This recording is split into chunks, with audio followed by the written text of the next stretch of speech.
All right, Assalamu alaikum wa rahmatullahi wa barakatuhu, and welcome everybody. It's really wonderful to have you all joining us today. We at the Islamic Schools League of America are really honored to also have our panelists joining us, esteemed panelists, mashallah, Dr. Layla Shatara, Brother Wadud Hassan, Sister Rasha Al-Haggan, and we have Sister Lisa Kaler here with us as well. My name is Shazza Khan. I'm the Executive Director of the Islamic Schools League of America, and it's really an honor for me. Do we have our screen being shared yet, Sister Lisa?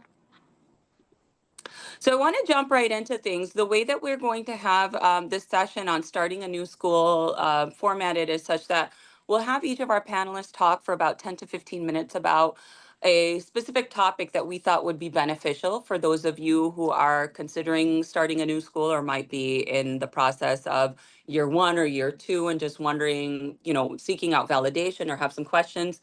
So we'll have each of the panelists speak first for 10 to 15 minutes. I'll ask a prompting question, and then at the end, inshallah, we'll have about 30 minutes or so for a question and answer if needed. And if not, then, we can conclude early. Just to quickly get into who ISLA is, in case if this is your first time joining us, the Islamic Schools League of America is a nonprofit designed and dedicated to supporting you, those of you who are interested in or already working for full-time Islamic schools. And by extension, although our focus is on full-time Islamic schools, many times we have people who are also working with weekend schools or micro schools and other formats of Islamic education, just to be able to access some of the research and resources that we do seek to provide, and also the professional development. Our professional development has different kinds of formatting, such as free webinars such as this, or we also offer a number of paid opportunities that require a fee to participate in as well. And so you can scan with your phone, joining our email discussion group, the IECN. You can follow us on Instagram, where we do post a lot about our upcoming events and also highlight some of our corporate members and member schools.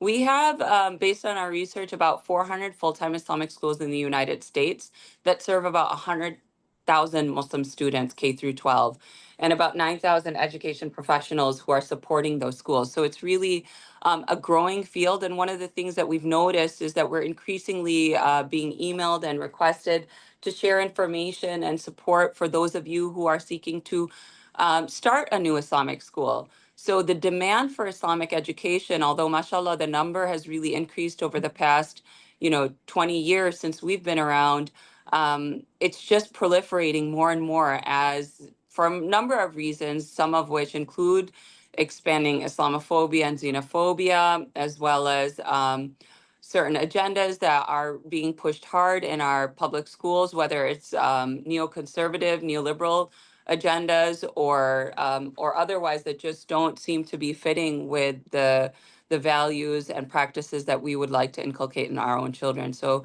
inshallah, it is our intention to have this meeting so that inshallah it can support those of you, and I ask Allah to help us purify our intentions and come here with pure intentions. And for all of you who are joining as well, take a minute or a few seconds just to set that intention, inshallah, so that we can be rewarded in this life and the next for what we're doing. I'm Dr. Shazza Khan. I'm the Executive Director of the Islamic Schools League of America. I have a doctorate in teaching curriculum and change, but really what I think I'm most, if I can use the word, proud of, and what makes me most excited is that I am and was and always will be a teacher, inshallah, as well as a student, alhamdulillah, and really honored to be serving as the Executive Director of ISLA for the past 8 years. Also joining us is Sister Lisa Kaler, who's worked in the field of Islamic schools for the past 25 plus years in a variety of roles, and is joining us at the ISLA as program manager, as well as working within our newly formed advancement department, if we can call it that, mashallah, and helping support us as we try to increase our impact in the work that we do. I'm really happy to have Sister Lisa here with us. All right, so let's get on right into things. As I explained, we are going to give about 10 to 15 minutes for each of the panelists. If you have questions while the panelists are speaking, feel free to drop those in the chat and we'll take a look at that. We're going to try and save our questions to the end just so that everybody can get through their presentations and so that we can have a robust conversation at the end, inshallah. This meeting is being recorded, and any the recording and resources, if there are any that are shared out by our panelists, will be compiled and sent out to all of the registrants, inshallah, and you are very welcome to share them further after this event. So I'm going to go ahead and get started with Brother Wadud as our first panelist. Brother Wadud is the founder, principal, and mashallah servant leader he puts in here, and I really appreciate that that statement there of the Murakkaba School, a new school established in Frisco, Texas, one of the suburbs of Dallas, focused on reviving a prophetic model of tarbiyah, Islamic worldview, and pedagogy to raise God-centered, spiritually grounded, emotionally resilient, and intellectually courageous Muslims, mashallah. Wadud and his wife, Leah, and Leah might be joining us and might have some things to share as well. She's been integral to all of the work that I know Brother Wadud's been doing as well, and launching Define 360, a project-based mindfulness and emotional intelligence program for children, as well as Muraqaba School. They've also developed a heart-centered mindfulness masterclass for Muslims. Mashallah, we've also been happy to partner with Wadud on offering that to some of our school leaders as well. And so I want to go ahead and get started. Is Brother Wadud joining us? Is he here? No, Should I think he'll be joining us a little bit later, Dr. Shaza. Okay. We start with Sister Layla. Yeah, so we'll go ahead and jump over, so I won't repeat his intro then. We'll go ahead and then move over to Sister Dr. Layla Shatara, who is the current principal and curriculum developer of Al Hidayah School in Latham, New York.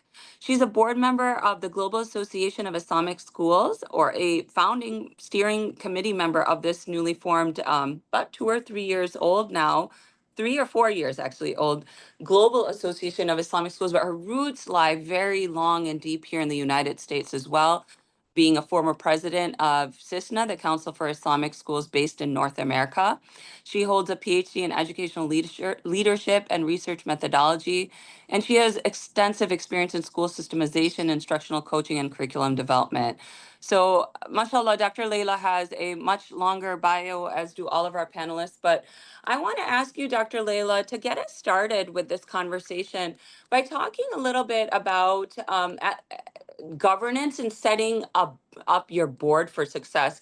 You might even track back a little bit, Dr. Layla, if you think about many of our audience members joining us just in the initial stages of ideation, of thinking about an Islamic school. What should they even be thinking about in terms of who they're selecting to be part of a board?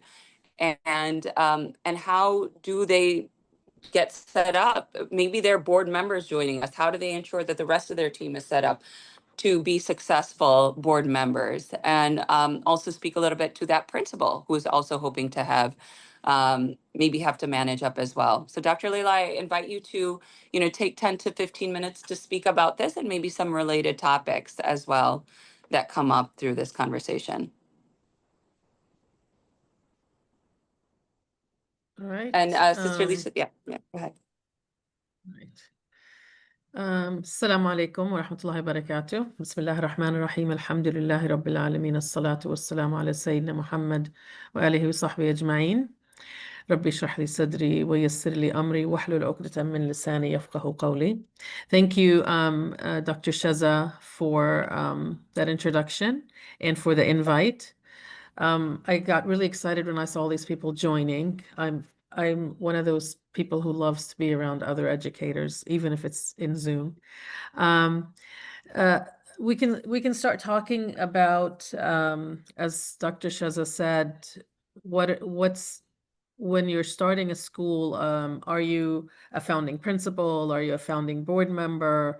Are you looking for other people to establish the school? Is your school already established and you're trying to figure out how to get things going?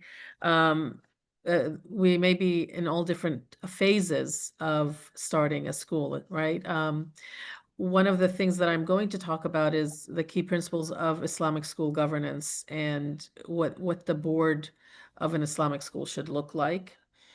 And again, it depends on whether in your role, you're the principal or a board member. and I'm not really sure about our audience. So if you don't mind, can you all in the chat type two things, one where you're from and the other is your role, so that I know who our audience is tonight. Are you a principal, board member, interested in starting a school and don't know yet? So where you are and what is your role? Okay. Founding principal, interested in homeschool co-op. Indiana, Georgia, teacher, principal, board member, advisory, director of education, school lead, advisory team. Okay. Board member from Divine Love Academy, Divine Love. Former principal. If you just give me a second, I like to know my audience before I start. It's important. New Jersey School Advisory Team. Board member looking to start a new Islamic school, 5 board members. Is the whole team together, Helen? Are you all there together? You put 5? Or was Al Huda Islamic School, California? Okay. So we have New Jersey current board member, Islamic Center looking to start a school. So we have a diverse audience, some principals, some board members, some people interested in starting. So I'm going to begin, let me start again here with, let's see, sorry, let me go back to sharing.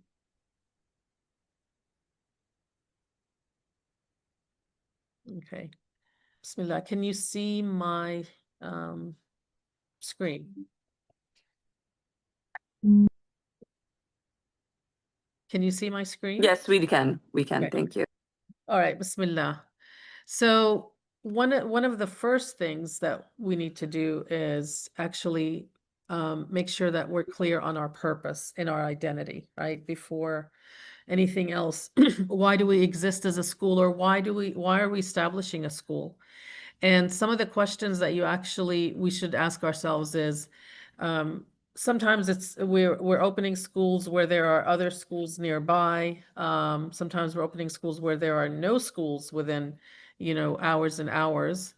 But regardless of whether there are other schools nearby or not, that question is, why are we starting a new school?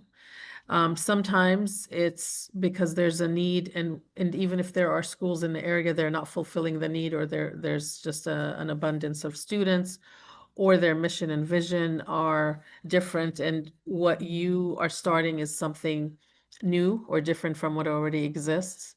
But you have to have clarity about what your purpose is. What is it that you're bringing to the table that is not there? One, it could be that you're bringing to the community an Islamic school where one doesn't exist. The other is that your mission and your focus in your Islamic school is going to be different than other schools that are already there. So having clarity of why you're doing this is critical. And then the other is making sure that the board is like mission driven and it's rooted in Islamic worldview. And I know that may sound unnecessary to say. We're an Islamic school, of course, we're rooted in Islamic worldview. But although our mission statements are centered around Islam, what we have often done is establish schools that are much more aligned with like traditional secular schools, and we tend to copy models already in existence. And so really examining what an Islamic worldview means when establishing a school is critical. And then, of course, being committed to that school's purpose. Another question to ask ourselves is, what is our role as leaders and why do we serve? And really attaching ourselves to that intention. Like Dr. Shaza began with, let's take a minute to renew our intentions. And I think it's really critical for us to constantly remind ourselves to do that. And in this role, taking on this mission and this project of starting a school is a huge step. And if our intentions are pure and sincere, then all the work that we do is inshallah, we will find that with Allah subhanahu wa ta'ala, regardless of the outcome, right? If our intention is sincere, no matter what the outcome is, the effort will be rewarded, inshallah. The role of a board is the primary responsibility is fiduciary and strategic and not operational. And we're going to talk about that a little bit, is making sure that understanding that the board governance is actually more about ensuring sustainability and strategic planning, being visionary. And I added the word courageous here because it takes a lot of courage to start a new school, but it also takes a lot of courage to do the right things once you're in that role. And as we know, especially the world that we live in today, it is very difficult to stand up and be courageous. So if you're taking on this responsibility, being a visionary, being courageous, being a strategic thinker, understanding that there's a need for sustainability and long-term planning is critical for governance. And then the final question here is, how do we make decisions? And if you're part of a group, if it's one or two people, sometimes like we just heard Brother Wadudi and his wife are starting a school and are pulling people together. Sometimes it's a couple of parents that come together and start a school. It may be one individual who starts to talk to others, but how decisions are made, even from the beginning, should be made in a shura with consultation from within the small group or with experts, but there should be a lot of consultation. Building trust in your small group or your external partners, and then always really focusing on being just in the decision making. And I think those are all critical things to be aware of as you plan. So, give me a second here. Sorry. So we just talked about the members of the group to establish the school. Putting together a board, you have to be mindful of establishing the right board composition.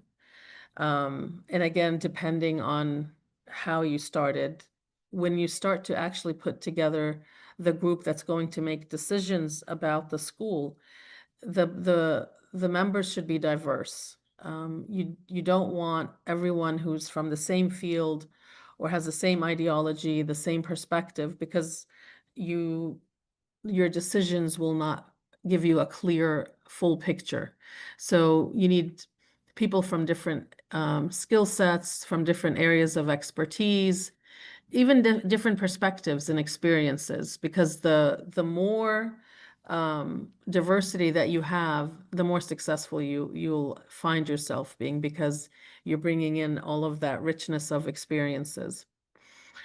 Again, prioritizing in the people that you bring on board taqwa. I know that there's no way for us to test that, but we have to look at people's character and the way they engage in a community, their reputation, their sincerity in doing the work, and then looking for people who actually have the reputation of being wise, being mindful when they make decisions, being thoughtful of others and how decisions impact other people. In establishing the board composition, also try to avoid conflicts of interest. This one is a little tricky, especially when you're just starting, because what we see sometimes is that the people starting the school are some are on the board, and then one of those people might become the principal and another might become the assistant principal. So it's very difficult to differentiate and draw boundaries between what the roles are of those individuals. But the sooner you clarify who has what role and draw boundaries, the easier it is to actually manage the process of decision making in establishing a school. So avoiding conflicts of interest is really important. Trying not to have like a board member who has a lot of, I don't want to say a lot of relatives in the school, because everyone has relatives in the school in our communities. I would just, for your own context, look at this and try to avoid conflict of interest when putting the board members together. You're going to have some parents, you're going to have spouses, but you have to be very mindful of that and very careful when you're putting this group together or inviting people to join, or if they're already on the board, how you avoid the conflict. And then lastly is include stakeholders with long-term vision and not just immediate concerns. That means it's the people that you ask to join the board should be really committed to the success of the school overall for a long term. Not someone who's like, I want my child in this school, so I'm going to join and make sure it gets started, or I really want this to happen. And there's nothing wrong with, having that desire, but when you're establishing a board, we have to really look for people who are going to commit to the work. And there's a great deal of work that comes with being part of a Islamic school board. Sorry. And again, defining the roles and responsibilities, always connect back to the purpose, reminding of why we're doing this work, create clear distinctions between the board and principal or head of school roles and responsibilities. The board is a governing piece, and the principal or the head of school is the operational person on the ground making decisions about day to day. The board decides on vision, policy, budgeting, is responsible for evaluating the head or the principal and the legal compliance, and strategic planning. The principal runs day-to-day operations, hires the staff, implements curriculum, supervises all the student programs and teachers. Now, when you're first starting, there's a lot of gray area with this because everybody's doing a little bit of everything, which is okay as long as you have a clear path of when you're going to ensure that there's a separation between responsibilities. Because if you open your school and there's still this blurred lines of who does what, it creates a lot of confusion. It creates confusion for the community, for the staff. So in the beginning, there may be some overlap in who does what, but there has to be a clear plan of when we're going to designate the roles and responsibilities and positions. And again, it's important for the board, once it's established, not to micromanage the principal. Hold the principal or head of school accountable, but not micromanage. And we can talk a little bit more about that later. Next step would be to adopt foundational documents. The board needs bylaws that defines the structures, elections, term limits, committees, and there are lots of samples of that. Having clear mission and vision statements. And really, when you do your mission and vision statements and your values, you really want to stand out. What is it that you're going to offer, that you're going to do at your school that's different than everybody else, that's special, that makes you a school that I would choose to bring my child to, that I may move from another state to bring my child to your school. So when you're thinking about mission and vision statements, really think about uniqueness and special. And some schools focus on being bilingual, or it's HIF, or it's science and technology, or mindfulness, like the Muraqaba school. For ours in New York, it's that it's grounded, it's a law-centered curriculum, and it's bilingual. So you have to have a very unique, I guess, a selling point, more than just that it's an Islamic school. There should be something very unique and special that would draw people to the school. And of course, designing board policies and manuals and school manuals as well. And then the board should also have a head of school job description and an evaluation system in place. So these are just the foundational documents. Implement systems and committees. The board should form committees to address different areas. This is just a sample. And the board should have things like annual self-assessments, a strategic plan, goals that they're setting. And the school in itself should be designed in systems design, because you want to create an institution that's sustainable for long term. So whatever you do needs to be part of a process or a system that you're putting into place with documents, with policies. Establish accountability and transparency. Conduct regular board meetings with clear agendas and documented minutes. This is really important because when you have an agenda and then you have board minutes and everyone sees everything in writing, it removes a lot of the misunderstandings and miscommunication. And it gives clarity, and then people can ask questions and you can go back to documents. So it's really important that agendas and meeting minutes are well kept. The board should also hold the head of school or the principal accountable through an annual performance review, and it should be aligned with Islamic and educational goals. Being transparent with stakeholders about the decisions and the school's performance. Transparency is critical. I think being open with the school community, communicating often, sharing what's going on with the school openly builds trust, and that's really critical. And sometimes in our communities, we have this mistrust between boards and the community members. So being transparent and sharing information, communicating often, helps build that trust in that relationship. Another aspect is that I think schools should be learning organizations. Everyone involved in the school should be learning, should be on a learning journey, from the board members all the way down to the students. That means board members are being trained in how to be effective board members, but they're also seekers of knowledge in their dean. The same thing for principals and heads of school. They should be getting training in how to be school leaders, but also seekers of knowledge in their dean. Same thing for teachers.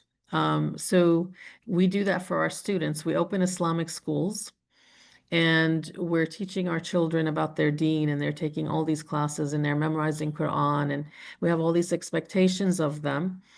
Well, the adults should also be on that same learning path. And it's really important because it helps us maintain our focus on our purpose and our intention.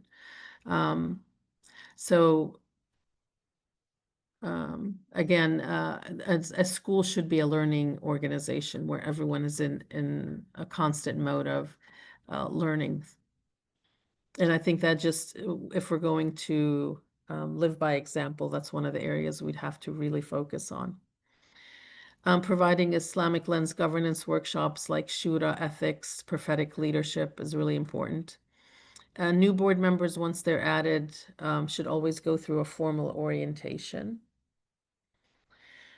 That I went through that really fast, so I'm hoping if anyone has questions, we'll have time for that later. Just a few more notes as we begin to think about opening schools.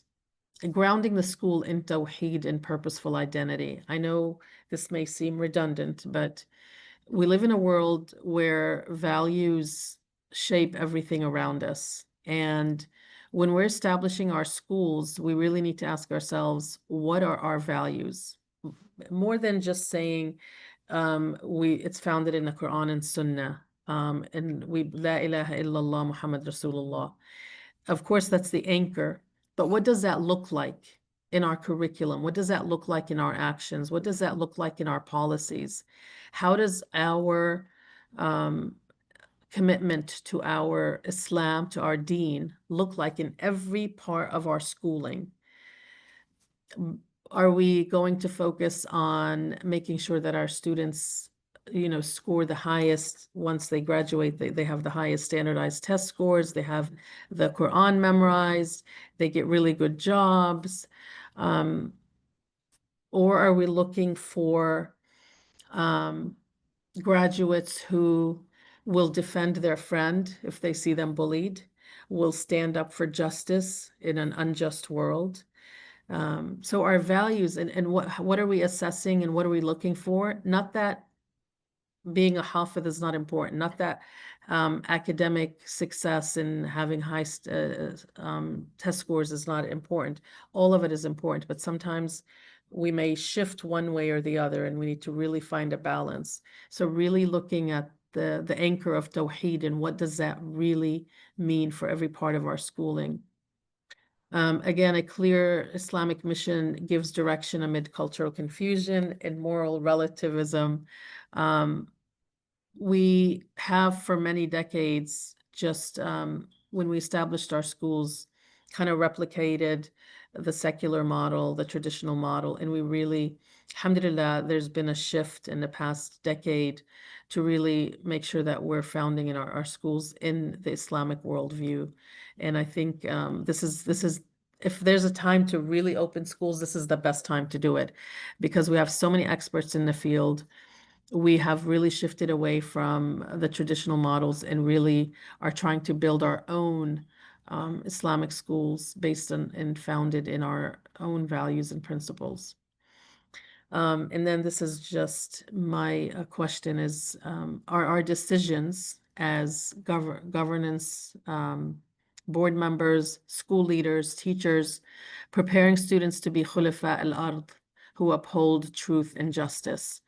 Because ultimately that's what we're here for, right? Our purpose is to serve and to serve as khulafa. Again, these are just some thoughts. Just because we live, I mean, if we just look at the news in the past couple of days, in the past 2 years, with all of that's happening in Palestine and Gaza, and then other places, and now what's happening in the past few days. The leadership has to be a visionary and courageous leadership. A group of people who are able to really make decisions and keep the community get together and harness what the goodness from our deen to really make us strong and steadfast in our work as educators. So again, the prophetic model, and I think Rasha's going to talk about that a little bit later. I won't go into too much here, but maintaining optimism, husn al-dhan in Allah, making tough decisions with justice and sabr, not compromising Islamic values for temporary convenience, planning board and school leadership training in Islamic leadership principles such as vision with yaqeen, certainty in Allah's promise, service-based leadership.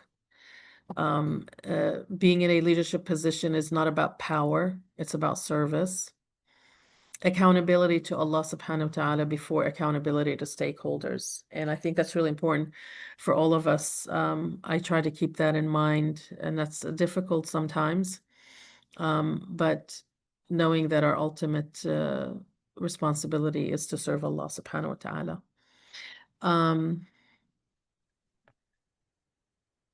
I think, again, the board governance piece, there's a lot of details which we, I'm sure we'll share the slides and any documents that everyone asks for, but really I think taking time to reflect on what is it that we want our boards and our school leaders to do as Muslims, like in this very, very strange time that we live in. How do we lead in this time? And we are blessed because no matter how uncertain and no matter how chaotic the world is, we have our deen and we hold steadfast to our deen, and it centers us and it grounds us regardless of all the chaos around us. And we want to raise children who have that yaqeen. So may Allah grant you all tawfiq in that endeavor, inshallah. Jazakumullah khairan, Dr. Layla.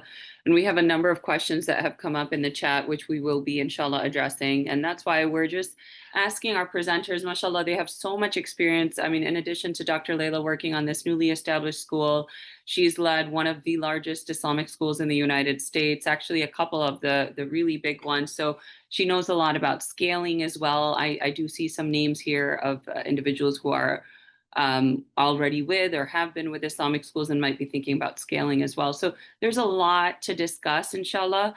I've put in the chat, answered some of the things. There is board and governance training that CISNA offers. There is leadership and principal professional learning communities that ISLA provides.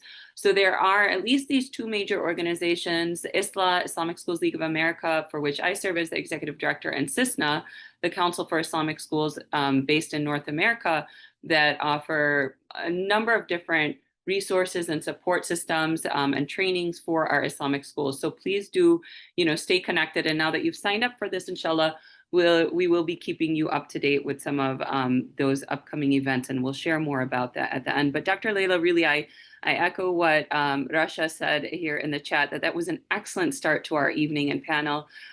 Focusing on that unique proposition, and that unique proposition being embedded in the Islamic principles and service and servitude to Allah, I think really is one of the things. And one other thing that I heard you say, Dr. Layla, which I've heard some other teachers say, is that as Muslims, we focus on the process. We are process oriented, not outcomes oriented. We ensure that our process is solid, and then the outcome we leave to Allah, of course, with all of the planning and all of the best intentions and work that goes in with that. So Jazakumullah khairan, Dr. Layla, for that. Brother Wadud is here with us. I've already stated his introduction, so I won't reread that introduction, Brother Wadud. We're really happy to have you here and ask you to build on some of that and perhaps shed a different angle as well, based on the work that you do and that you could provide to so many of our, Dr. Layla asked our audience to share who are they, what are they joining as. We've got board members, founding principals, people who have weekend schools or micro schools who are seeking to create full-time Islamic schools. So we've got a really diverse constituency joining us, and we know that many others will be watching the recording. In particular, Brother Wadud, we know that the work that you're doing with Murakaba School is focused on a renewal of the prophetic model of leadership, of tarbiyah, and even curriculum focus. So we ask you to speak a little bit about that in the 10 to 12 minutes that you have for speaking, so that we also have time for question and answer. Jazakumullah khairan, Brother Wadud, and Dr. Layla and Sister Rasha for joining us. Please feel free to take the mic. Bismillah, may Allah bless you all. Dr. Layla already covered everything, so I think I should just go take a nap now. MashaAllah. May Allah bless her, mashallah, and all our pioneers, Rasha, Shaza, Lisa, mashallah, thank you so much for organizing this. May Allah SWT accept from you, and may Allah grant us tawfiq more than we're sharing. May Allah give us deeper sincerity and the ability to really bring these things to life in a way that is pleasing to Him, and He accepts it from all of us, inshallah. I'm not so sure if I really belong here, but I will share whatever we're working on, and hopefully others would be able to benefit from our journey and also be able to guide us and share their feedback with us as well. So, Bismillah. Can you guys see my screen here? Yeah? Okay. Yes, we see it now. All right. Bismillah. Rasulillah. Rabbi shrah li sadri wa yassir li amri wahlul 'uqdatan min lisani yafqahu qawli. All right. How do you launch a school that reflects prophetic beauty and excellence? And how does a school create an environment when we walk through that school or walk into the school and we interact with everyone at the school, we find a sense of beauty and a sense of our heart feels joy, or our heart feels like it's at home. And this is the type of environment we want to create. Like when the Sahaba used to run back to the Prophet ﷺ, and they used to find that sense of healing by being in the presence of the Prophet ﷺ. How do we create that school? How do we create that environment? How do we revive that prophetic way of leading our schools? And where we're not thinking about academic excellence, which is important, but we're thinking first and foremost how to transform every soul that walks through that door. And so in the middle of a bunch of other things going on, I could not say no to Shaz's invite. So I tried to last minute put together a slide deck, which is not really properly done, but excuse my mess here. So the first thing here, I will say, start with core values. There's a lot of things, but I tried to bring it down to like 7 key things I'll share, and I'm going to go through it fast so I have time for you guys to ask questions. The first one is, why does it matter? What is going to shape that culture of the school? I'm going to talk about culture more later, but the core values is really important. That core values are the soul of the school. What are the key values that the school is founded upon? How are the decisions made? How is the discipline carried out? How all the policies reflect these core values? How are people treated? And so all of these things really they come back to your core values. And we find the inspiration of the core values from the Quran and Sunnah, and the Prophet ﷺ, and such as in Allah ya'muru bil adli wal ihsan, Allah subhanahu wa ta'ala commands you for adl, which is justice, wal ihsan, which is like a step beyond that, which is going for above and beyond, going for excellence. And we get inspiration from the Quran and the Prophet ﷺ, and we try to find core values that the entire school and our staff, our faculty, our community is able to gel on, and we find core values that we can make sure the school is founded upon. The other really important thing here is Islamic worldview. That do these core values emerge from the worldview? That why is Allah subhanahu wa ta'ala, what is the reality of existence, who Allah subhanahu wa ta'ala is, what does it mean to study science or the phenomenon around us? How does all of these things go back to the oneness and unity of Allah subhanahu wa ta'ala? How is Allah's name and attributes and majesty and science reflected in everything we see? So nothing we teach at our school are secular, everything is sacred. That the math and the science and language and every subject that you're teaching your students, they are deeply, deeply founded on Tawheed and the Islamic worldview and the sense of service and Khilafah, why Allah sent you. It's aligned with identity and purpose. Children understand their identity very, very well. And so we have to really build a space where we are carrying that Islamic worldview. And then this concept of prophetic tarbiyah. It's probably we're double emphasizing tarbiyah. Tarbiyah is already prophetic. But the reason that we're saying prophetic tarbiyah is just to remember that we are really aligning our nurturing of the children and the raising of the children modeled in the prophetic understanding, mindset, methodology, philosophy, and values and character.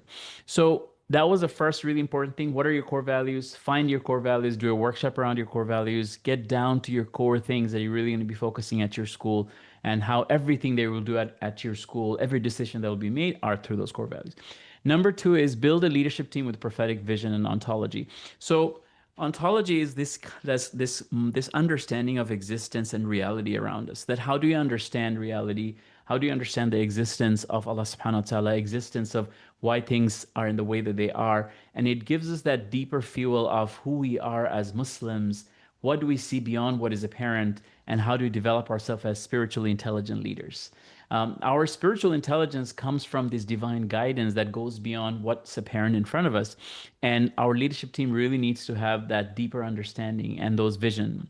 So the prophetic vision anchored in divine purpose, spiritual leadership, responsible stewardship and khilafah, and Islamic ontology, and making sure that that tawhidic lens, the worldview, is also reflected in your leadership and the way that you form your leadership ethos and philosophy. And like the Quran is saying, that I invite with basira, right? Ala basiratin ana wa man ittaba'ani. That this is my qul hadhihi sabili, that O Prophet of God, tell them that this is my way, that I invite people with basira. And me, ana wa man ittaba'ani, me and those who follow me. So finding that insight in the basira of the Prophet, that clarity of the Prophet ﷺ, it comes by really devoting ourselves to the prophetic way, and also continuously engaging what Dr. Layla said, to make sure that we ourselves are learning and we ourselves have spiritual teachers and guides and mentors and advisors, surrounding ourselves with top advisors and mentors all the time, scholars and teachers all the time. And the prophetic tarbiyah, that how we're taking the responsibility as a leadership team, how our leaders understand Islamic worldview. Do you understand what that means? Do you understand that how the worldview of our children are being distorted with the secular lens, or in the new liberal post, in the Western world, post-industrialization. And we need to take practical steps to create frameworks, right? How do we have shura? How do you practice muraqabah as leaders, or muhasabah, or practical things that we do? How do we build and have high himaniya? All of these things these frameworks need to be really developed. The third thing that I would say for reviving a prophetic school is school that has that deep culture that I talked about. The core values are really important. And this culture of mercy, the culture of presence, the culture of dignity, what culture are you building? Because you might be teaching things in your Islamic studies class, or maybe in your Arabic or Quran class, but if you don't have the culture, if the culture feels off, how do we know that our school is really Islamic, right? It's not always about what we teach and the words we say. Sometimes it's about the words we don't say. And many of our scholars mentioned that the silence of the Prophet ﷺ taught a lot more than his words at times. So really understanding that what is this culture that you walk into that truly embodies the beauty of our deen and beauty of the Prophet ﷺ, the sense of dignity, the way everyone's treated, the sense of rahmah and mercy of the Prophet ﷺ, the sense of mindfulness and hudur and presence and the healing presence of the Prophet ﷺ, sense of creating afiyah and the wellness and safety and the emotional safety and psychological safety for our staff and for our teachers and for our leaders and for our board. It has to go in every level of the school, that this deep sense of dignity and mercy and compassion and husnuddan and the afiyah and well-being. And that really emanates through the school. And this is the culture of the school. And it matters. There's so much we can say about culture, the creating rituals of rahmah. How do we really what do we do in terms of our greetings? Just when we see each other, just when we, how do we make dua for each other? How do we care for our relationships? How do we build and nurture how do we invest in those relationships in our boards, in our leadership, in our staff and faculty? How do we train staff to have that presence when we see each other and really acknowledge each other? How do we create those thoughtful space where people are able to kind of embrace and experience that culture? And how do we create our codes of conduct that reflects all of that? Prophetic codes of conduct. So for example, in our school, we have an entire prophetic codes of conduct that goes on our board. So every board member has to go through that. The codes of conduct, it's attached to every staff and faculty that's onboarded have to sign off on that. And even on our contracts, when we make contracts, we also try to put our prophetic codes of conduct. So it's really important to really reflect it in everything you do. The fourth thing I'll say is that aligning curriculum with the Islamic worldview. And alhamdulillah, there's a lot of really amazing work that's emerging. We ourselves, our team has developed a series of prophetic tarbiyah based, character development lessons and lesson plans and projects and PBLs. But seeing the effort that's going on around the world, right? 5D thinking, to really ground science and Islamic worldview, and other work that we see around the world, really important work going on to really understand and incorporate these in your curriculum and ground your curriculum in them. So first and foremost is knowledge integration, to really integrate the right knowledge, the divine knowledge, and the divine principle and Islamic worldview in all your subjects. The second is that how does that knowledge become an experience? This is what a really important question that I think many of our schools are not asking or answering. That how do we take knowledge to experience? How do we create this transactional knowledge into into transformation? And it really impacts the spiritual growth of our staff, our faculty, our murabbiyat, and also our students. How do we create this sense of, ubudiyah, or servitude? This divine consciousness of who we are as abd. How does that emanate in the way that we teach and we learn? And how do we then take the knowledge and then serve? How do we take that knowledge to first serve Allah and then serve His creation? Aligning the curriculum with Islamic worldview, there are some more other things. Like their curriculum is not just what you teach, but how you teach it and why you teach it, and even when you don't teach it. Your environment is your curriculum. Your method, your philosophy is your curriculum. Your culture is your core values is your curriculum. So really understanding your curriculum and what it really means. And Allah subhanahu wa ta'ala says there are those who know equal to those who do not know. If you're oblivious to these things, you're going to be thinking they're building an Islamic school without really understanding the essence. And so it's really important. And the Islamic worldview is just not the information, but how do we really build that transformation of the Prophet ﷺ? And what we see is that when schools are not really being thoughtful about this, they're somehow absorbing the secular framework through all the different textbooks and other things that they have adopted, confusing the worldview of the students, and they're not even understanding what worldview means. So it's important to really train the leadership and train our curriculum team and our teachers on this.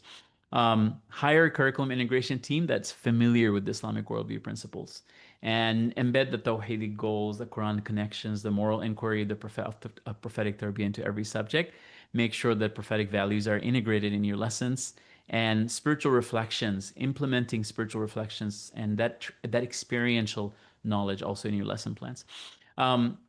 Number 5 is implementing prophetic discipline, tarbiyah, not just punishment or punitive control and consequence-based discipline. Alhamdulillah, many schools are moving away from that to more restorative practices, but even those restorative practices are not enough. You have to go deeper into thinking about what does it really mean to do tarbiyah, and how am I touching the student's soul, and how is it connected to their how is the alignment between their heart and their intellect, the aql, and then the jasad and the jism and the body.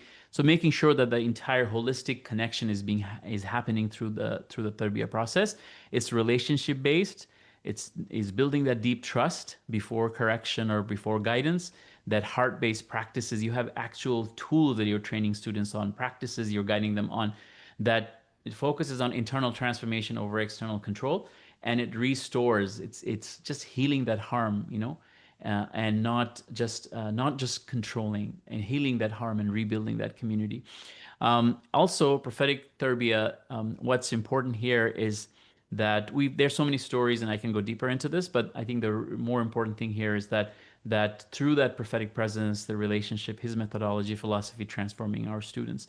And when we see this culture that, alhamdulillah, our schools are slowly coming out of, this culture of detention, suspension, zero tolerance, and so on and so forth, without really understanding the underpinning of our discipline policy and if it's really aligned, and where did we really inherit that system from, and is it aligned with prophetic tarbiyah, we're really then failing to address the deeper transformation that we're trying to look for in our schools.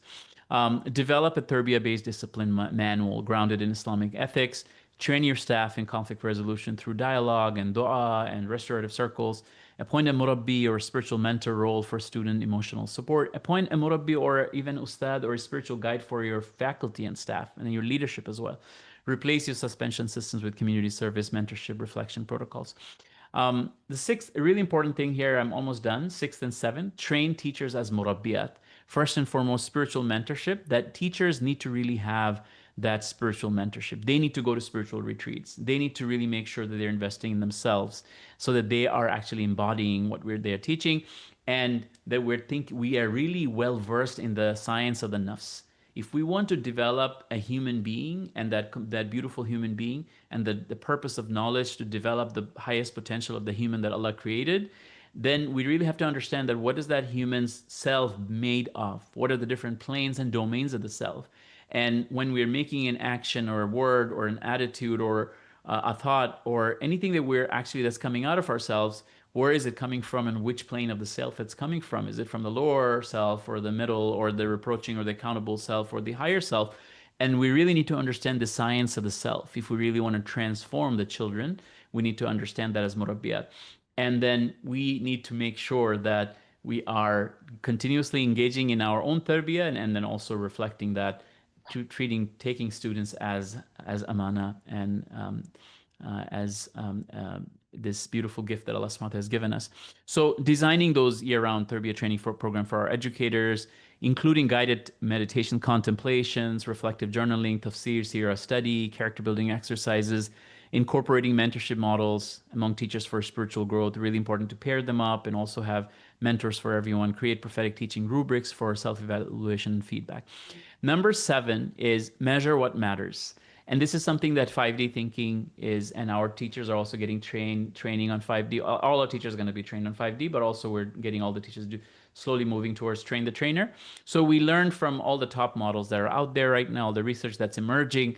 So it's important that measure what matters: spiritual, emotional, moral. All our teachers are also going to be certified through our prophetic tarbiyah masterclass, step 1, and then step 2, they'll apply it in the classroom, they'll get coached, and they'll get certification.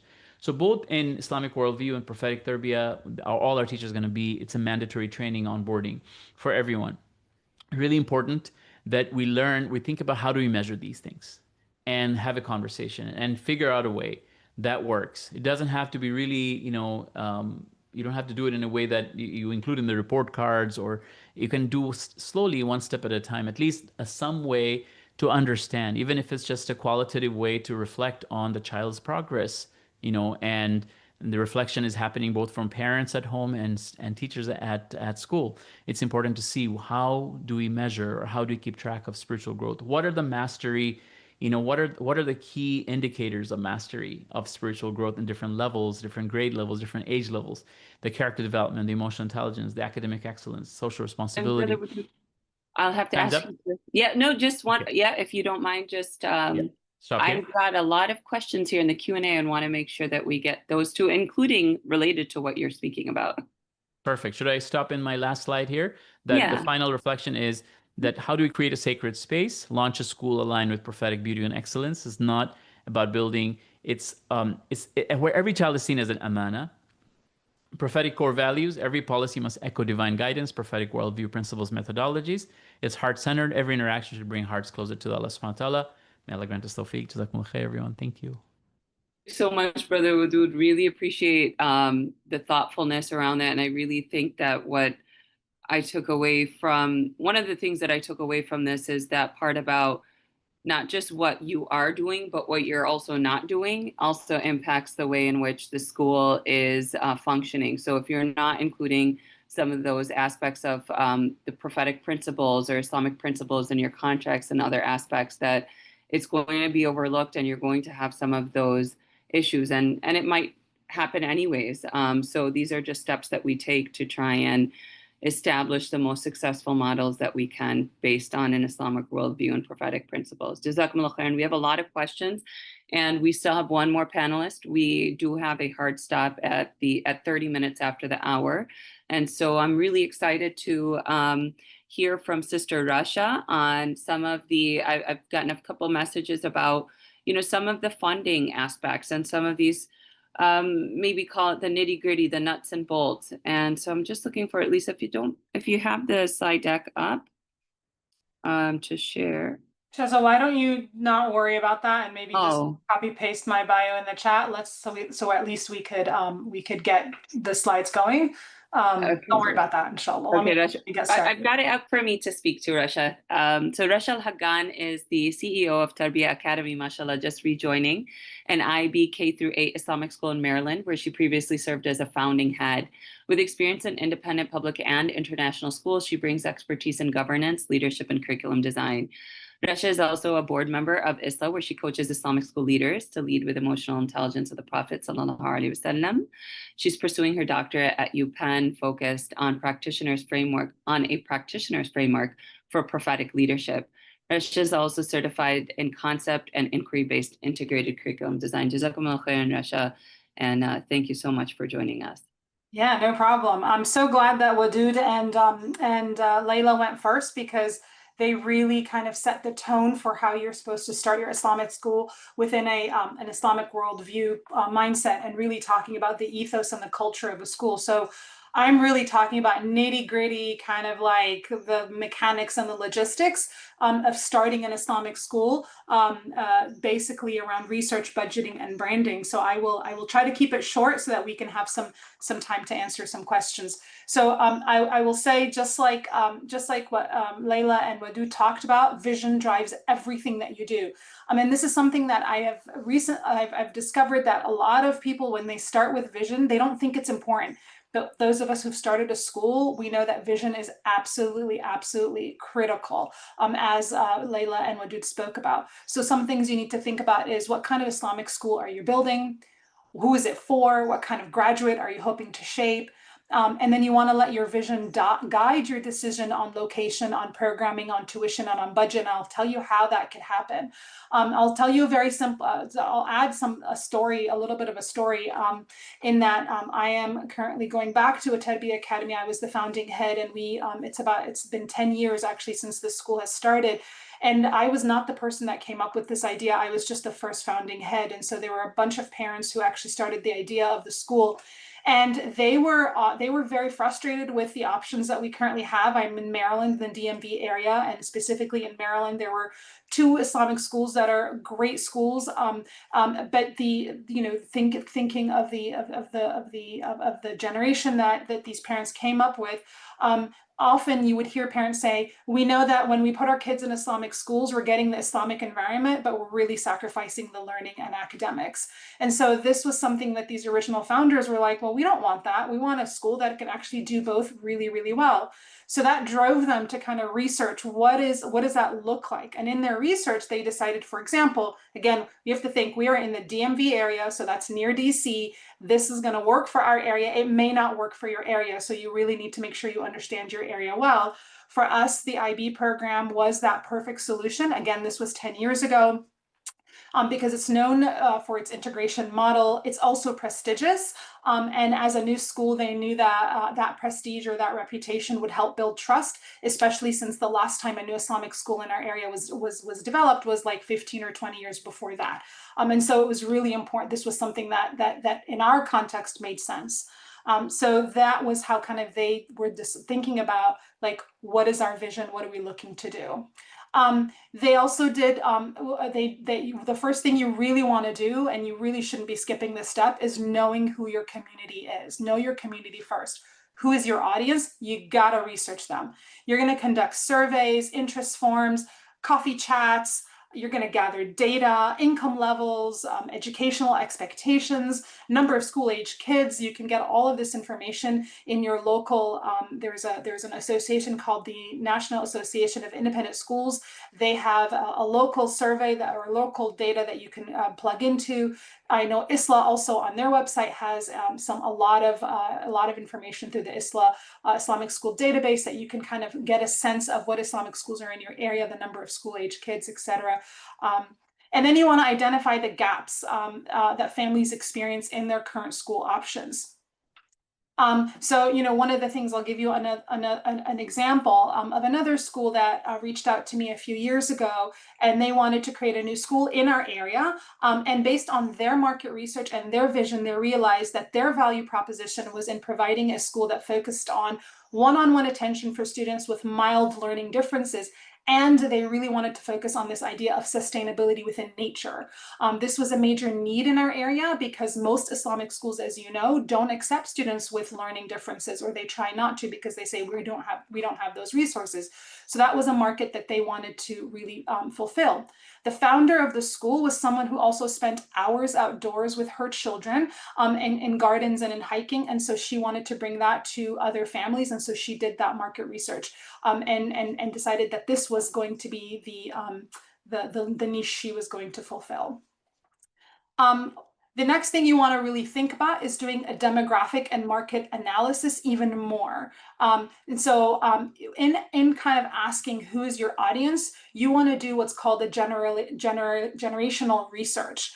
This is something that we did when Tarbiyah Academy started. We looked at who our parents were, and we realized that our parents are going to be a mix of 2 generations, millennial parents and Gen X parents. And so we kind of started thinking, well, what do millennial parents really like? Now, again, this is broad stereotype generalizations, but it really helped us kind of think about our demographic and our market analysis. So in doing some research around millennial parents, we realized that millennials, I am not a millennial, I'm a Gen Xer.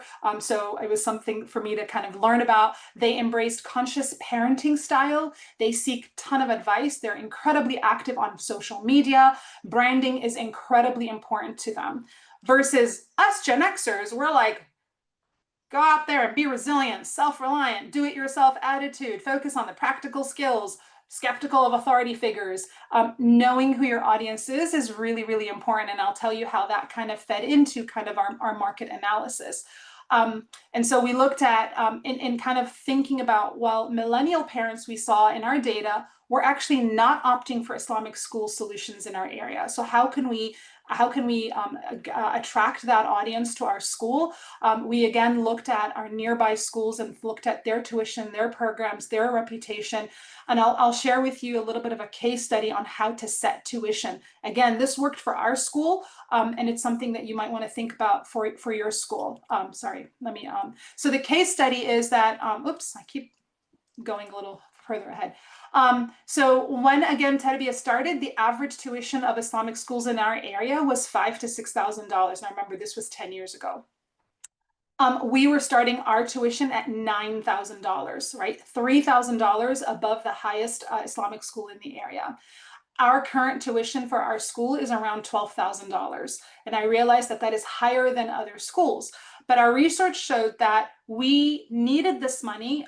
We wanted to run an equitable but sustainable school model. So we needed this money to run a school with the caliber of the program that we were trying to bring. The IB was expensive, but it was and it was dedicated to providing professional development for teachers. And so we needed to invest in that. We also, this is interesting, we also looked at the research, and a lot of research around market analysis for nonprofits showed that, especially within the independent school world, showed that when that markets looked at if something costs more, it is associated with high quality. And so this was a strategy that our board kind of embedded. And again, as I said, that worked for our school and it helped our school. It may or may not work for your school. And it all depends on kind of your market analysis with your area. One thing you really need to think about is yes, there's a need, but that doesn't automatically equate to demand. There might be a need, but you really need to build that demand with trust and with clarity, which kind of sets you off into thinking about kind of how do you build that trust. And I'll talk a little bit about a couple of those steps. The first thing you want to really think about is you really build that trust by thinking of your budget. I know it sounds like really weird. There's other ways, of course, to build that trust, but like from a practical perspective, you want to build a mission-aligned budget. What does that mean? Well, first thing you want to consider is all your startup costs. Are you going to have your own independent facility? Is it going to be attached to a masjid? What kind of furniture do you want? Again, this is all about your mission and vision. For example, for Tarbiyah, we were really trying to create a school that focused on collaboration and cooperation. So we didn't want individual desks. We wanted tables that were circular, that allowed for people to work together. We wanted little nooks for kids to be able to work in groups. So you wanted to think about that, your furniture, what kind of furniture and how much does it cost? Staff, insurance, curriculum, all of those things are your kind of your startup costs. You want to also think about ongoing costs, your salaries and benefits. Are you going to provide a 401k or not? What are your supplies, professional development, technology? A lot of schools make this error in which they set tuition before they start budgeting. You really need to set tuition after you've budgeted. Think of your budget and then think of how much it's going to cost you to build a school, and then you set your tuition based on that. And then you want to plan for 3 to 5 years, not just for 1 year. So I'll give you an example with Tarbiyah Academy. I was brought on as a founding head, but the board had actually been in its research for about 6 years before our school started. Their goal was to raise around $600,000 before the school even started. And so that was a goal they worked on for quite a while. Now, again, this model may or may not work for you, but that was something that was really important for our families. And even with all of that planning, we were like, whoa, that even in that first year, by July, we were like, oh my God, we might not be able to pay tuition. So we really needed to think about sustainability through our budget. One thing to consider when you're planning your budget is to kind of guess around the salary. Whatever your salary that you want to have, you want to add to your budget anywhere between 10 to 20% for benefits and extra taxes. So, whatever your salary is, you want to budget for all of those extra things like all the taxes and benefits. Around 10 to 20% of your budget of the salaries should be added to the budget.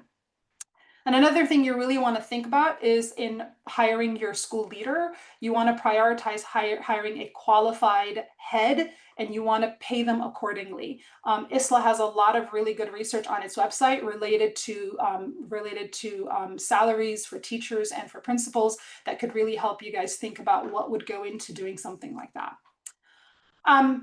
One of the things I told you is surveys would really help. Often this happens. So many of our masajid here that were trying to start Islamic schools would put out a survey, and the question they would put in the survey is, what are you willing to pay?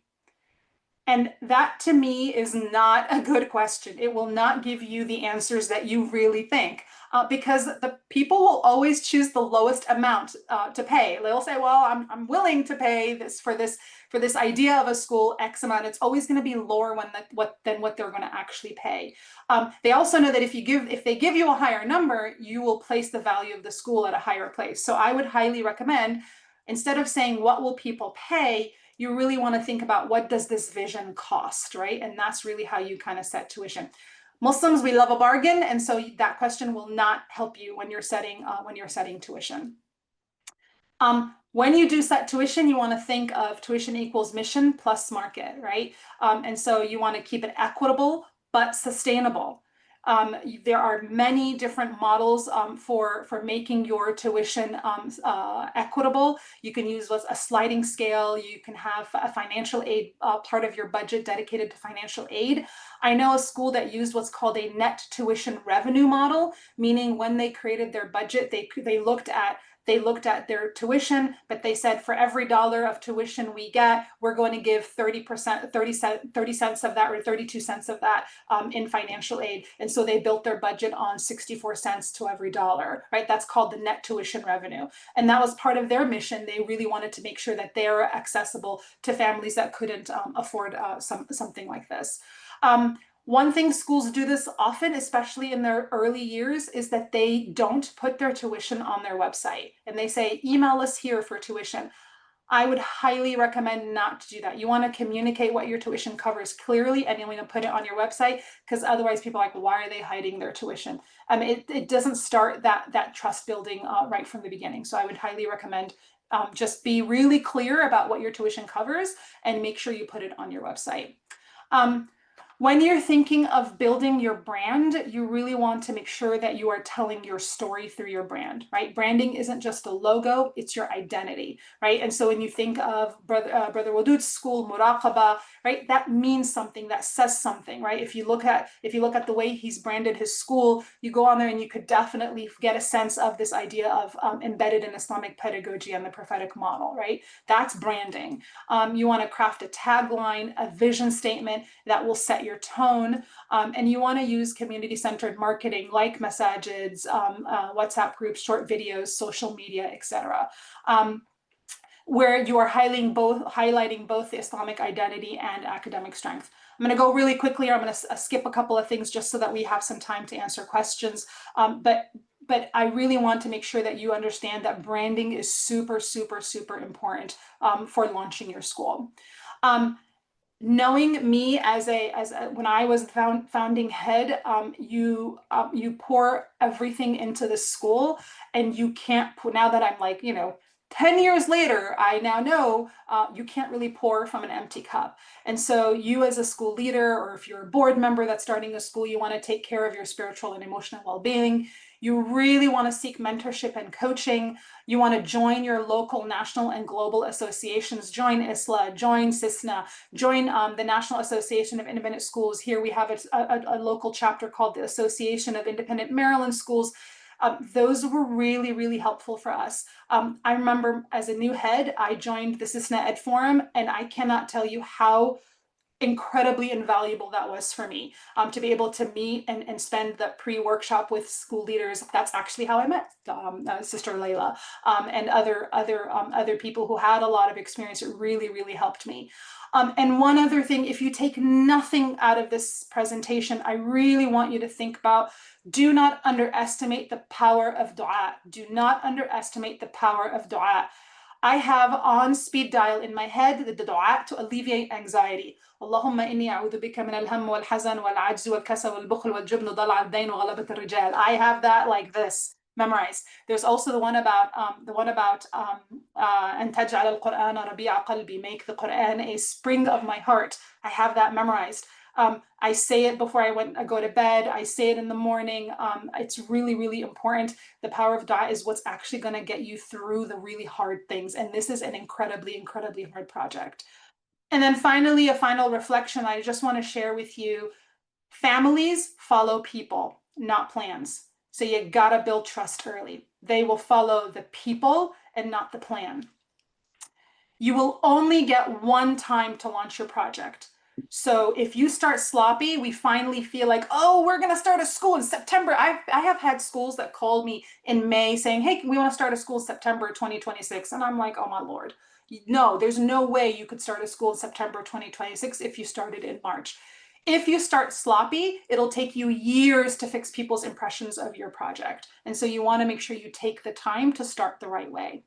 Take time to hire and train your first team well. That's exactly how you're going to build that trust with your community. And this is a huge amana. You have children in your hands, and they are the future within this community. So it's really important that you think about that. And keep in mind that building an Islamic school is one of the most sacred acts of service, but it requires strategic thinking and sincere intention and deep community care. And so I am honored to be on that pathway alongside you. Please be sure to stay in touch. Here's my email address and my LinkedIn, and I'm happy to support you in any way, inshallah. Jazakumullah khairan.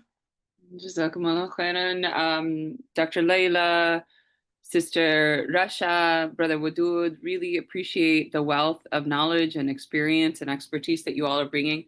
Even as I sit here, not being somebody who is going to be starting an Islamic school, I'm feeling a little bit of a panic attack coming on behalf of my beloved brothers and sisters who are joining in the capacity of like, oh my God, I am starting this school and I don't have this amazing brand and I don't have all the funding. And so we've got some questions. We don't have a lot of time.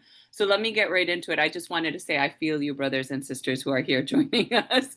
And believe me, it's been a journey for each and every one of our brothers and sisters who spoke. And I'm sure for each of you too. And we don't ever seek perfection necessarily, but inshallah, hope to try and support so that we can do things with ihsan. So one of the things that came up, and Sister Rasha, you spoke a little bit about the funding or quite a bit, but one of the aspects that that have come up in the questions, like, so where do we get the money from? You know, coming from Dr. Layla, when you're speaking about the board member composition and having this like alignment of like, you know, Islamic principles and prophetic qualities and, you know, focus on deen. Well, sometimes you just need that brother who's making a lot of money and maybe not just shows up for Jummah, you know? And I mean, maybe this is what we see in a lot of boards and stuff. So not putting that out there that that's the best model, but just wondering like, so what do we do? How do we get the money? When tuition, and that's something else that's come up, isn't sufficient enough to cover. I'm going to give each of you 2 minutes to respond. I know it's a very critical question. That's why we're allotting 6 minutes total to it. Go ahead. Dr. Layla, do you want to speak first about that point, particularly related to like, you know, a lot of times that's like also the function of the board, like you mentioned, fiduciary. It is the function of the board. I think we often don't walk the talk when it comes to especially finances. We keep talking about tawakkul, rizq min Allah, but then we're like, oh my God, where's we gonna get the money? It is not easy. Like there are practical, pragmatic things we have to do. But I think first beginning with asking Allah for guidance, and I do believe that if you show people that you have something worth investing in, that they will invest in it. If you must have your plan together. You have to know what you're offering, how you're doing this, and when you're selling this idea, if it's solid, people invest. There's so much money in the Muslim community, so much money. It's ridiculous. It's ridiculous. It's there. You just have to tap into it. And I think one of the things we don't invest in and we should is actually working with someone who helps us brand our school, branding and marketing. Brother Basim, shout out to a brander there. It's really important because that's not our specialty, right? We're educators. So having someone help you brand and market and actually put together something that you can sell to the community for them to invest in it. But trust in Allah, the money will come. The money will. this is the nature of how it's often done, how our boards are typically comprised. So no, absolutely, Dr. Leila, I appreciate the perspective and that you reiterate and reaffirm that mission alignment is key, and to the point of the fact that there is a lot of money in our community. Sister Lisa actually also just published an article, which I invite her to share here, on Muslim philanthropic giving. Brother Wadud, any thoughts on that? On the point just of quickly, inshallah, before I head out to another meeting, I'll try to join from the car. It's really important for the founders, even the educators, to get training on fundraising. And the reason I'm saying that is because you can either have like an employee mindset or you can have an owner's mindset, right? So the mindset matters. You really have to take ownership of the project, and you really have to understand how this is done. Even if you don't do it yourself and you hired someone that is able to help you, it's important for you to know how it works. And there is now a lot of really good data, from the Lilly School and Dr. Sharek's work, and the training they do, the 2 days workshop. I'll definitely recommend every school head to go through that training. It really, really helped me and Leah as we were starting. This is the first time we're not just starting a school. We've started several schools in the last 20 years, but this time we're not just starting the school, we're also on the board. And we went through the training. It really gave us a lot of really insight into the world of fundraising, what really works, what doesn't work. All that is really important. Also, when you go into that world, you will see that there are people that have studied, has PhDs on raising funds and fundraising strategies and endowment and so on. And you can hire some of these people as consultants to develop your endowment strategy and your fundraising strategy. And, having somebody on the team that's really, really solid in your marketing and branding. So Leah, for example, my wife, was a certified Texas teacher, taught in the schools, started a few schools with me, went into the business world, became marketing and operations, executive, and then came back to Islamic school. So she's bringing a lot of talent in terms of marketing and operations. So I don't have to worry about that. I can focus more on the curriculum. So you really need a solid operations and marketing person and branding person on your team. And then if you tell your stories well, if you really know how to do your storytelling well, your branding well, your focus is really strong, you're able to then communicate the vision in a way that people will give you credibility. But there is no shortcut to things. I'm talking after 20 years after we started our first school together. And so we made a bunch of mistakes. We learned from our mistakes. We had ups and downs. There are things that worked, things that didn't work. You have to go through your shares of failures, and you have to keep striving for excellence, keep learning, keep growing, keep investing in yourself and your community until Allah subhanahu wa ta'ala opens the door and He brings you the people, the vision, the money, and everything to really accept from you. You can't just say, I'm going to start my first school and everything's just going to go, mashallah, excellent. That's not going to work. You may not even have the experience. Allah subhanahu wa ta'ala might need you to actually fail so you can learn from that failure, or have some humility, or go, study, or whatever you need to do, or go, do a spiritual, like tarbiyah with a sheikh or something. You got to go for your own retreat. So there might be different things that you need in your life that you haven't gone through. And if you haven't gone through those things and you're just randomly trying to start your first school and thinking everything's going to just fall in place, that's just not how Islam normally works. It didn't work for the prophets like that either. They had to go through their share of failures. So I would say, wait for the right time in your life to really do it in a way that things unlock for you. But to get to that, there has to be sacrifice made. There has to be learnings. There's going to be heartbreaks. There's going to be failures. And then you get to that. But inshallah, along the way, we learn like this, in a forum like this. We learn the best practices. We learn the strategy. We learn how to bring people together. Alhamdulillah, finding the right people. I mean, one of the projects that I was leading, I fell off from that project and I just made the dua. And Rasha's, mashallah, beautiful point about dua. Allahumma ajirni fi musibati wa akhlif li khayrun minha, right? The dua of Salama radiallahu anha. I made the dua that Allah, I fell off this project, give me something better. And I had no clue. And all of a sudden I made dua in the last 10 days of Ramadan. I came out of Ramadan, and then 2 weeks later, I got a call like, can you guys bring your curriculum and your whole prophetic tarbiyah model to our masjid this summer? And summer is like a month away. I'm like, are you serious? It's a month away. I don't have any time. And so all the advisors in the community, they pushed me like, no, you have to really bring it. And we do. And we end up serving 300 plus kids with our curriculum. And alhamdulillah, after 2 years running that program, third year, we're starting a full-time school in that community. But the good thing, Allah subhanahu wa ta'ala actually not just answered the dua, but Allah also unlocked it in a way that we have autonomy on the school. We have access to fundraising.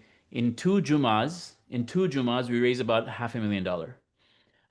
And so it may not just work like that for you, that in two Jumas you raise $500,000, but I'm just saying that it didn't happen in two Jumas. It took us 20 years of failures and learning and growth to get to that, right?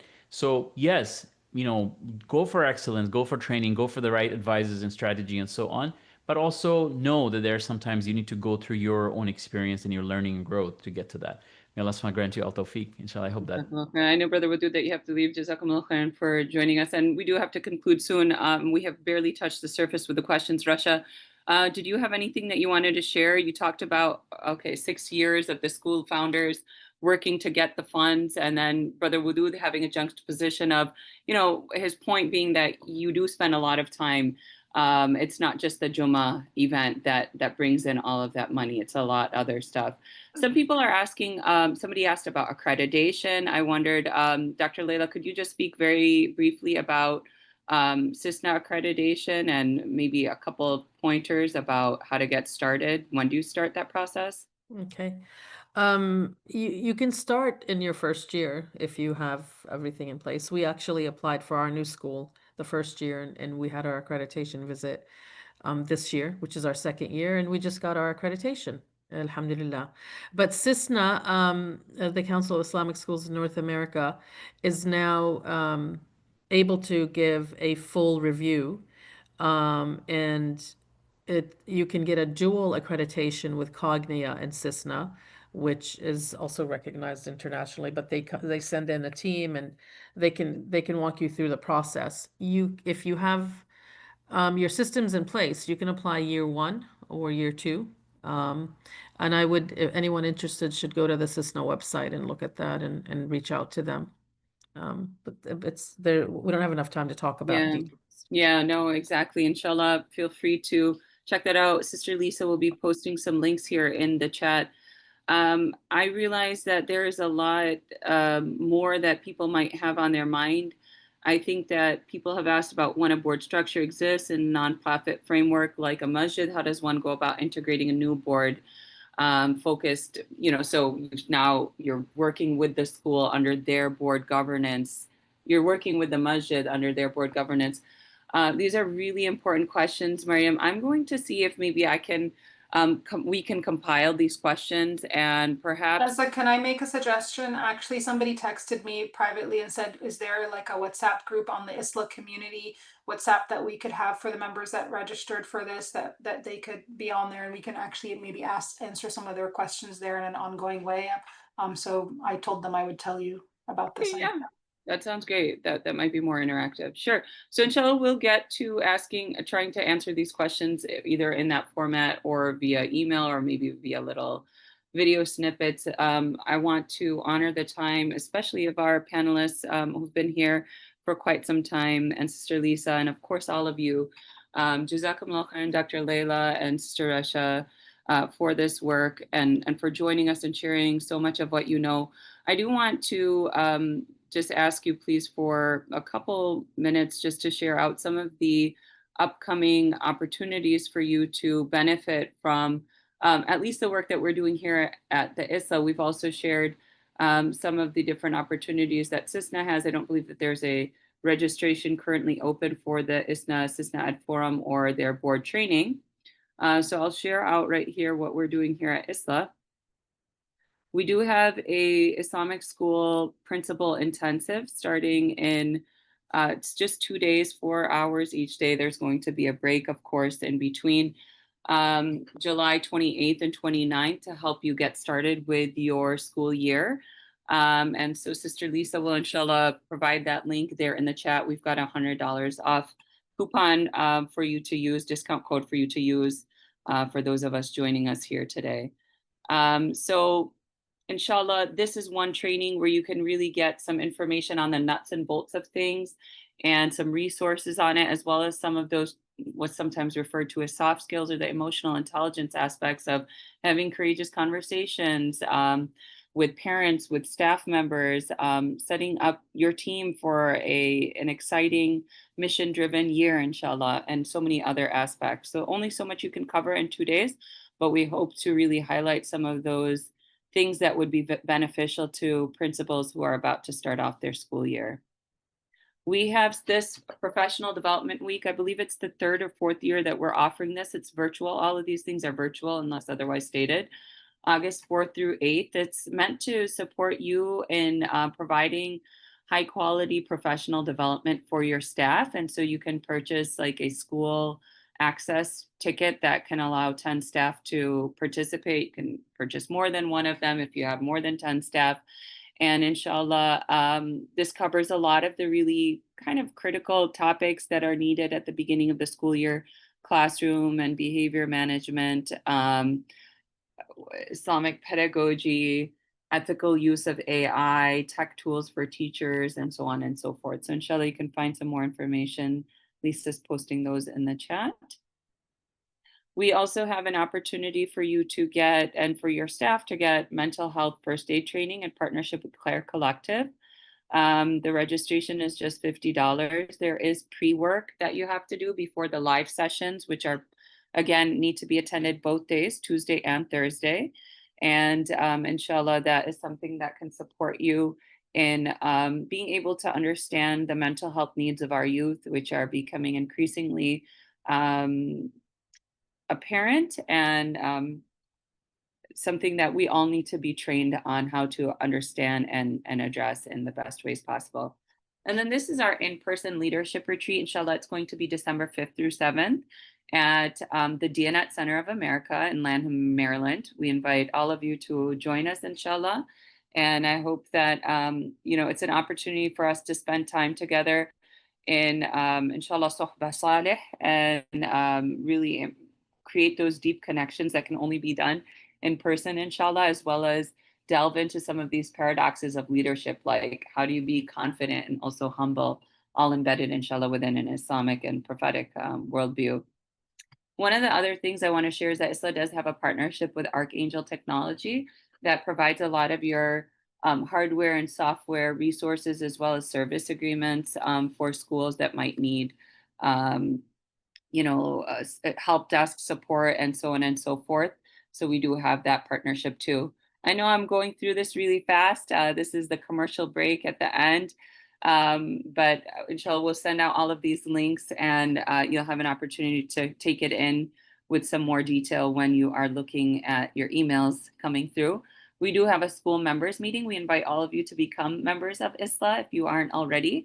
And this members meeting, June 25th, is meant to really orient you to the benefits of becoming a school member. So even if you're not a member yet, feel free to join so that you can understand what that's about. And if you have a service or consulting and want to become a corporate member or are interested in that, we invite you to join that on Monday, June 23rd. We have so many other things, actually, and I haven't been able to talk about the Empower Grant that ICNA Relief does, that ISLA has connects with. So an opportunity for your teachers to get $2,000 each for their classrooms. So many different things and so many reasons for you to be connected with us on whatever platform suits your fancy, inshallah. There's so many ways, and we invite you to join in the way that best suits you. Jazakumullah khairan again so much. May Allah bless you all in your effort to create a full-time Islamic school or to improve the school that you're already seeking to do. We're here to be of service to you, and we can't do it without people like Dr. Layla, without Sister Rasha, without Brother Wadud, those pioneers and individuals who have gone through so much in their own experiences and are so willing to share. We ask Allah to make it incredibly heavy on their scale of good deeds, whatever good has come out of this, to allow them to be to benefit in this life and the hereafter as well in it. And we ask you to keep us in your du'as too, and to forgive us for our shortcomings. I want to recognize Sister Khansa, who does a lot of the work behind the scenes as well here at the ISLA, who's not joining us live, and Sister Lisa as well. Subhanak Allahumma wa bihamdik, ashhadu an la ilaha illa ant, astaghfiruka wa atubu ilayk. Jazakum Allah khairan. Assalamu alaikum wa rahmatullahi wa barakatuhu. Wa alaikum assalam wa rahmatullah. Jazakum Allah khair. It was really awesome. Barakallahu feekum. Sister.